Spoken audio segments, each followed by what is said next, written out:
Lucky Break. Hello mga Kalaki Builders! Nandito na naman tayo muli sa isa na namang interview at ang makakapanayam naman natin ngayon ang ating founder na si Mr.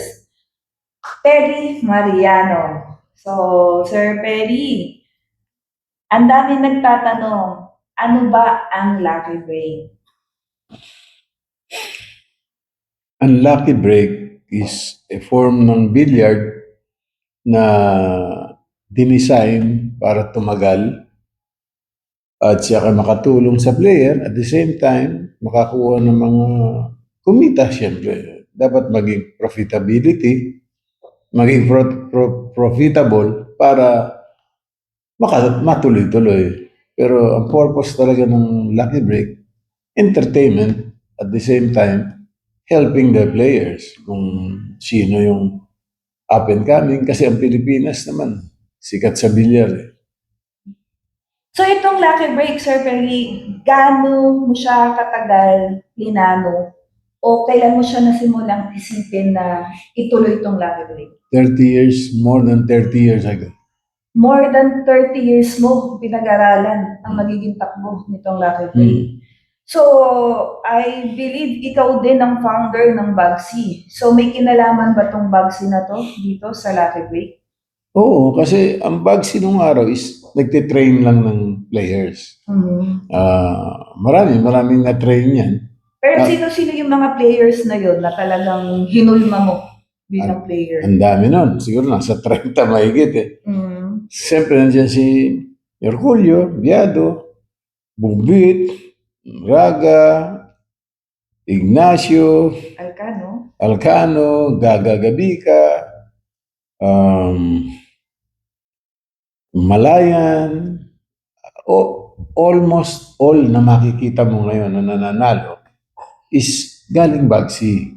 Yung mga Taiwanese, yung Po Brothers, si Chang Junglin, si Penny Chai, madami. Marami talaga. Mahirap, lalo na nung araw. Kasi may sweldo yan, may pagkain, may libreng mesa, may trainer, and po, para ka mag-train ng 30 players. Hindi biro yun.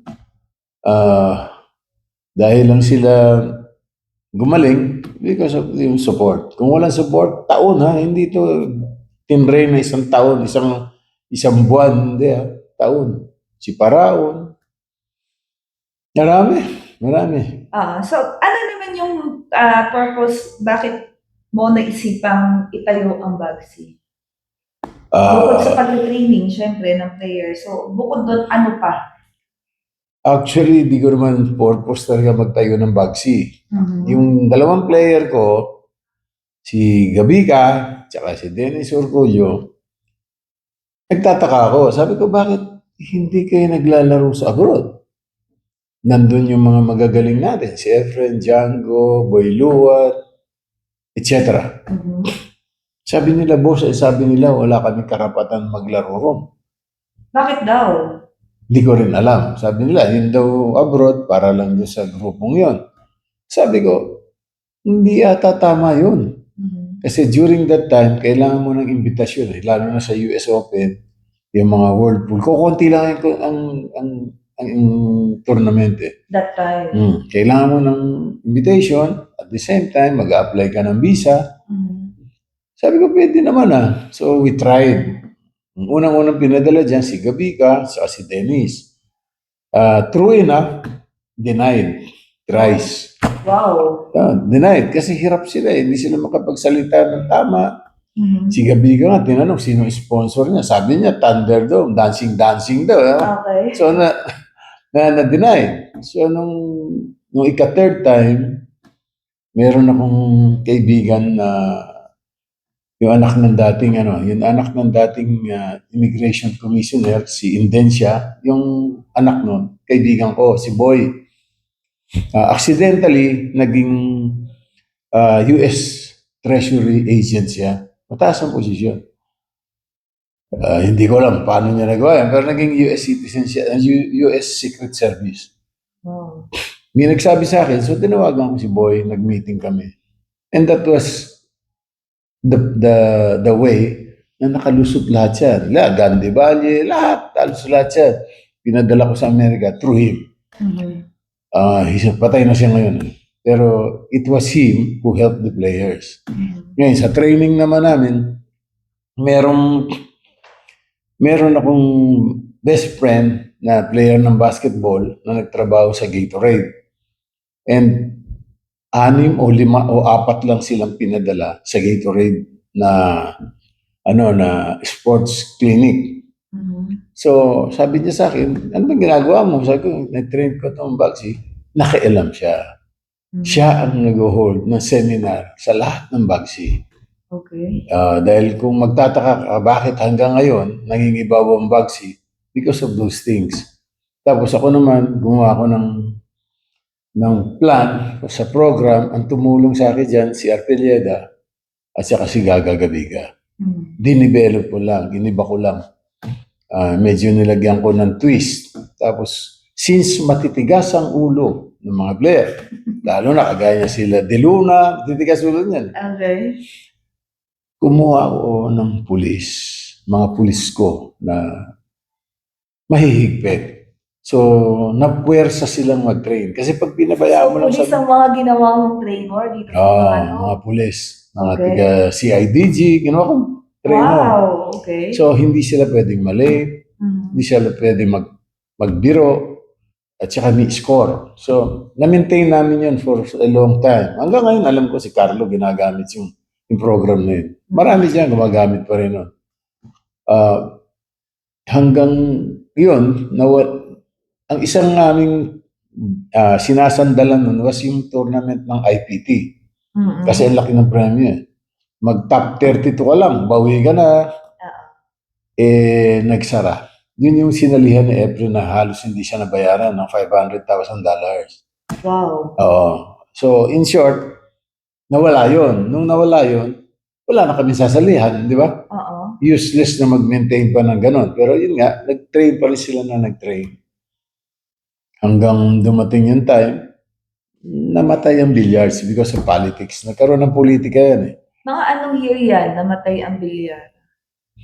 10 years o 15 years ago. Namatay yan, nagkaroon ng problema yung away-away ng mga opisyal ng BSCP. Kami naman, nagtayo kami na sarili na di rin naman pinakinabangan ng gobyerno. So, totally nawala yung sponsorship. Kasi pag nag-aaway kayo, ayaw na sponsor niya. Syempre. Tapos yung gumagawa ng tournament, nalugi. Kasi wala sponsor. Hanggang dumating yung time na nanahimik na. Pati ako nanahimik na. Hanggang nagkaroon ng pandemic, sinubukan ko ulit. So dito mo, inumpisahan yung Lucky Break or Sharks. before is Sharks nag-umpisa, Sharks, di ba? So Sharks. yun. Sinubukan ko ulit, amateurs. Tinignan ko kung pwede pa. Kasi nakita ko yung ng Facebook. Kasi nung araw, isang detriment sa paggawa ng tournament, yung TV time. Puta, mahal niyan. Yes. TV time pa lang, susuka ka na dyan. So, ngayon, nung nagkaroon ng Facebook, mga ganon, mas madali. Kahit amateur, mati-TV mo, di ba? Napapanood. So, yung buong pandemic na yun, nagtayo ako ng Lucky Break na arena, pero Sharks yun ang Yun ang unang Sharks eh. Unang Sharks. So, natapos yung pandemic, sinubukan ko ulit yung pro. Nag-last yun another year ata. So, nabasa ko lahat nakita ko, pinag-aralan ko kung saan yung masama, yung tama, for almost 2 years. Now, sasabihin ko na baka na-perfect ko na. So, bukas, February 3, bubuksan ko ulit ang Lucky Break with some power. At yung mga players natin, pumili lang ako ng player na hindi yung nagsasabing magaling sila o kaya nagpapa-social media na magaling sila. Yung aking pinili ko yung konting yabang lang, mahusay makisama, hindi iyakin. Kumuha ako ng 40 player at saka 5 reserve na usually nag-abroad. Pero with this group, I plan to increase yung power ng Lucky Break this 2026. So, kompleto na ang players mo starting this February 3. Yes. Kasi may mga nagtatanong din ng mga players paano daw po makasali or maka-join dito sa mga pa-tournament mo. So, ano pa yung mga ibang criteria? Hindi ko alam ko maraming magaling pa. Oo. Hindi ko naman kayang hiyakapin lahat yan. Di ba? Ibig sabihin, mag-isa lang ako, isang mesa, 2 mesa, hindi kaya eh. Tsaka may cost constraint din yan. Hindi naman ako si Bryce eh. Engineer Bryce, yan, nag-ano yan. Nagsusupport din yan. Kaya lang, nakulong, so sayang. Shot in the arm din ng bilyar, yung mga ganun tao. Sana marami pang ganun, kahit sa flood control galing. Joke lang, joke. Kailangan ng bilyar sa Pilipinas ng continuous support. Ngayon na nakikita ko, may mga nagtutournament ng mga mayor sa probinsya. Iba nga kinakausap ako, which is ayos naman. Meron naman nagpapa-exhibition game sa mga kanilang lugar, which is makakatulong eh. Pero yung sa akin, yung bilyar, yung Lucky Break, may sarili naman akong format. Wala naman akong pakialam sa ginagawa nila. Kaya na SBA, sa anak ko yan eh. Sinusuportahan ko yun. Siyempre, anak ko yun eh. And I hope it continues to prosper kasi maganda eh. Yes. Hindi ko lang alam kasi iba ang ano nun eh. Iba ang concept nila. Iba, malayo sa conventional na bilyar. Yung Lucky Break, conventional yon. At saka nakakapaglaro tayo ng 20 hours a day, araw-araw. 365 days, 27. So, marami tayong natutulungan. At the same time, entertainment. Kahit sa abroad, pagising mo, bilyar pa rin. Pagtulog mo, bilyar. Pagising mo, may bilyar pa rin. Diba? So, nakaka-create ng interest. Dahil nga ang bilyar ngayon, tingnan mo. Interesado na lahat ng tao. Pero nung araw, hindi mo kayang gawin to. Babayad ka na airtime. Oo. Ngayon, ang dami na kahit mga bilyaran kung saan nagsulputan. Kasi Facebook lang. Pwede na, ma-entertain ka na. Yun din ang tumulong sa ibang sport. Yung ibang sport, kaya ng mga volleyball, arnis, kung ano man yan, nakakatulong yung Facebook, yung internet. Pag walang ganon, mamamatay lahat yan. Dahil sa restriction ng airtime. Mabigat ang airtime. Lalo na nung may Channel 2. Channel 2, Channel 7 lang naman ang lakas nun. Yung Solar Sports, minsan. Ngayon open eh. So, maganda. So, Boss Perry, ano naman ang mga dapat pa naming abangan dito sa Lucky Break?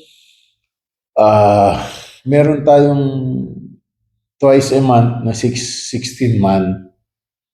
Yung 16 man na yun, kung sino yung sa 40 na taong yun, 45 na yun, kung sino yung nandito, kinukuha namin. Ngayon, yung ibang hindi makapaglaro 16 man o yung mga natalo na, meron tayong Wicked 8, meron tayong Pro-Am, which is yung amateur, tinutulungan din natin, ginawan din natin ng tournament yung amateur. Di ba? Wow, okay.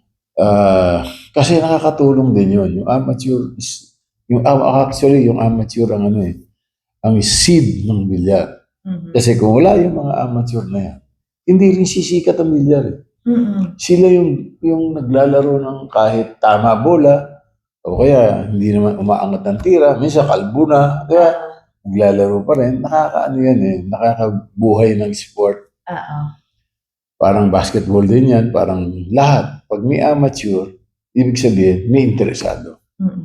Tapos yung Pro-Am, Wicked 8, marami. Para lang yung masustain natin yung 40 yon, yung 45 yon na kumita sa Pilipinas, maging hanap buhay nila yung bilyar dito. Kasi pag sinabi mong pro, ang ibig sabihin nun, hanap buhay mong bilyar.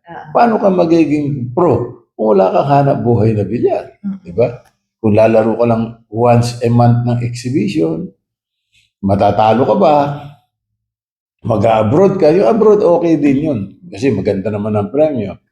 Kaya lang, remember, pag nag-abroad ka, isa lang ang nananalo. Yes. So, yung, kunyari, sumali Pilipino doon, 30. Babalik dito ng luoan, 28. Oo. Mabigat. Kaya lang, doon sa abroad, siguro may mga money-money game. Pero ano yun 50-50 error. It's either uuwi ka rito may pera ka o konting pera o wala. So mahirap ng abroad. Dahil nga marami ako nakakausap na player. Ayaw na nila talaga mag-abroad. Pero wala silang choice. Wala silang income dito na steady. So with Lucky Break and maybe SBA, siguro in the near future, makikita na nila importance sa Pilipinas. Baka someday, siguro lang, baka may malapit dito sa atin, mga Vietnam, mga ganon, baka dumayo na rin sila rito for kasi mura lang Kagaya ng WNT.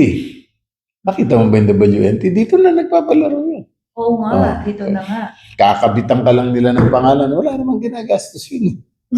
Diba? Kakabitan ka ng pangalan with the pangako na dadating yung mga foreign players kasi ranking tournament. Hindi ito yun.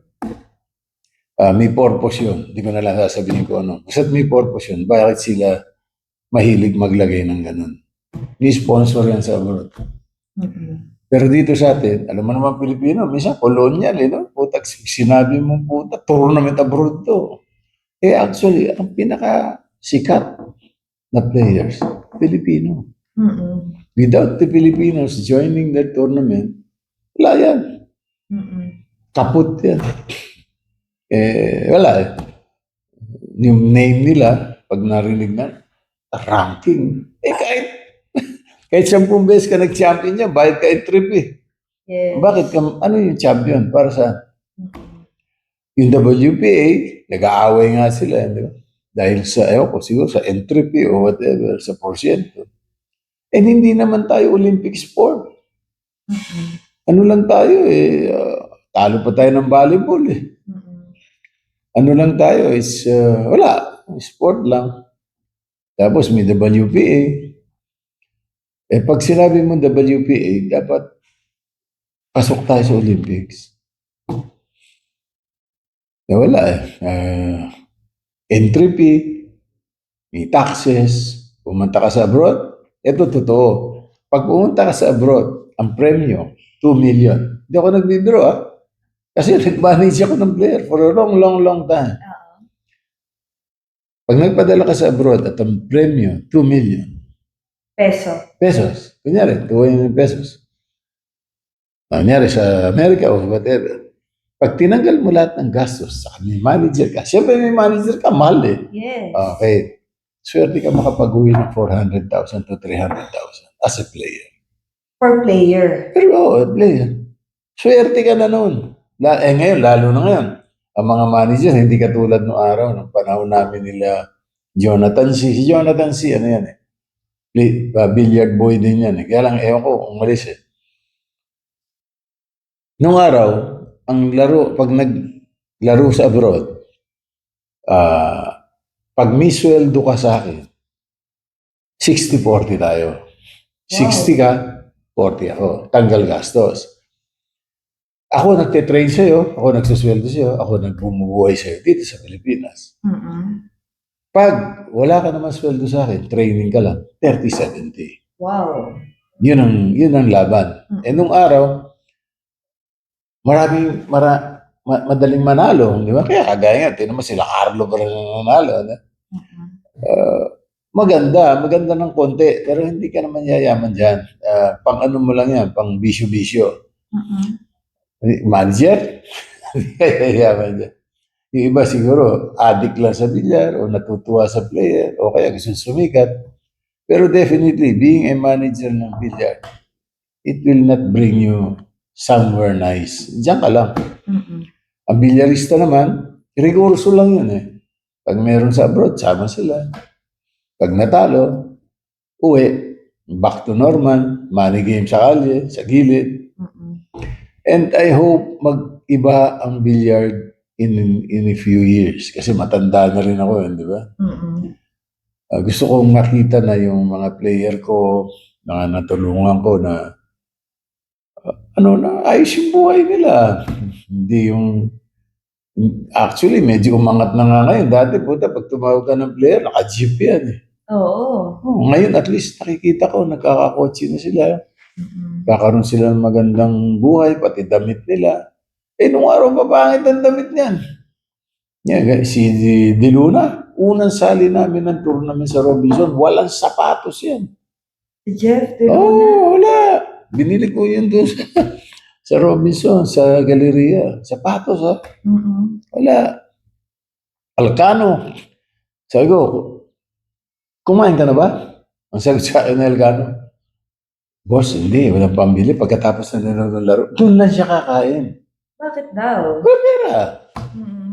Ganun ang bilyar ng araw. Kahit sila Django, sila Efren, alam nila yan. Swerte ng si Django, Efren. There was a guy named Puyat na took care of them. Ayun, actually, talagang malaki utang nila kay Puyat. Dahil hanggang ngayon, pag gusto mo silang palaro, dadaan ka kay Puyat. Wow. Kasi hindi naman nila nakalimutan yung utang na loob. This is a good sign sa kanilang dalawa. Si Potts naman, matanda na rin. In-advise ko nga siya noon na baka gusto mong bitawan na yung mga pinagagawa mo. Concentrate ka na lang kay Efren Django. Gano'n naman daw ginagawa niya. Yun, ang istorya ng bilyar. Ayun. So, Boss Perry, marami din nagtatanong ngayon bakit wala daw guaranteed prize itong mga palaro dito ngayon sa Lucky Break. Meron, hindi ko na lang nilalabas. Bakit naman? Alam mo naman dito, maraming inggitero, maraming intrigero. At least wala na lang sila alam. Whatever, kung may marinig sila, doon na lang sa player, hindi na doon sa atin. Para wala na lang usapan, keso ganon, keso ganon. Keso ganito, dahil ganito, ang dami, di ba? Tinutulungan mo na, madaldal pa. Ay, nako. So, may mga dapat pa ba kaming abangan ng mga big tournament dito sa Lucky Break? Actually, ang plano ko naman talaga magkaroon ng isang big tournament every year, at least once or twice. Yung open. Open na. Kahit isa lang na open, na pwede lahat sumali. Pero sa ngayon, hindi pa kaya eh. So, antay na lang sila sa mga announcements sa page na Lucky Break. Basta't ngayon, yung Lucky Break, ano lang yan eh, a small group of players na kinoconsider ko na sana, matino, mabait, nakilala ko, at supportive sa akin.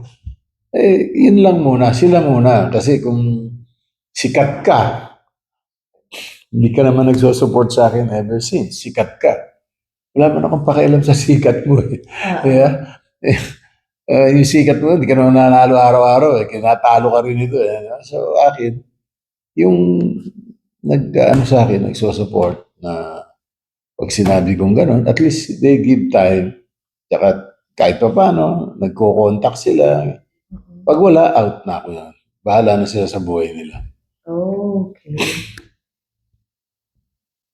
So, there you have it, guys. Si Boss Perry ng Lucky Break. So, before we end this live, please follow, like, and share our official page, Lucky Break, sa Facebook. Okay? Bye! Thank you for watching! Lucky Break.